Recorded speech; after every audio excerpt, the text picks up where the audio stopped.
અંકલેશ્વરની પીરામણ નાકા વિસ્તારમાં આવેલી યુનિયન બેંકમાં સિક્યુરિટી ગાર્ડ દ્વારા નાગાલેન્ડના હત્યાના લાયસન્સ સાથે ઝડપાયો હતો। તેઓ બિનઅધિકૃત રીતે ગનમેન તરીકે નોકરી કરતો હતો અને સિંગલ બેરલ અને બંદૂક તથા કારતૂસ સાથે પોલીસના હાથે ઝડપાયો હતો। અંકલેશ્વર શહેરના પીરામણ નાકા વિસ્તારમાં આવેલ યુનિયન બેંક ખાતે ફરજ બજાવતા એક હથિયારી સિક્યુરિટી ગાર્ડને ભરૂચ એસઓજી પોલીસે બિનઅધિકૃત રીતે હથિયાર રાખવાના ગુનામાં ઝડપી લીધો છે।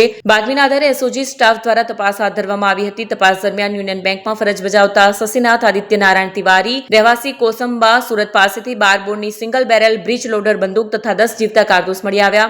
આરોપી પાસે નાગાલેન્ડ રાજ્યના દિમાપુર જિલ્લા મેજિસ્ટ્રેટ દ્વારા જારી કરાયેલ હથિયાર પરવાનો હોવાનું જણાયું, પરંતુ તે પરવાના આધારે ભરૂચ જિલ્લામાં હથિયાર રાખવા અંગે સ્થાનિક જિલ્લા મેજિસ્ટ્રેટ કે પોલીસ મથકમાં કોઈ નોંધ કરાવી ન હોવાનું ખુલ્યું। આરોપી છેલ્લા 2 માસથી CISS સર્વિસીસ લિમિટેડ મારફતે હથિયારી ગાર્ડ તરીકે નોકરી કરતો હતો અને તારીખ 3/11/2025 થી અંકલેશ્વર યુનિયન બેંકમાં ફરજ બજાવતો હતો। પોલીસે આર્મ્સ એક્ટ હેઠળ ગુનો નોંધાવી આરોપી પાસેથી અંદાજે ₹26,000ની કિંમતનો મુદ્દામાલ જપ્ત કરી વધુ તપાસ શરૂ કરી છે।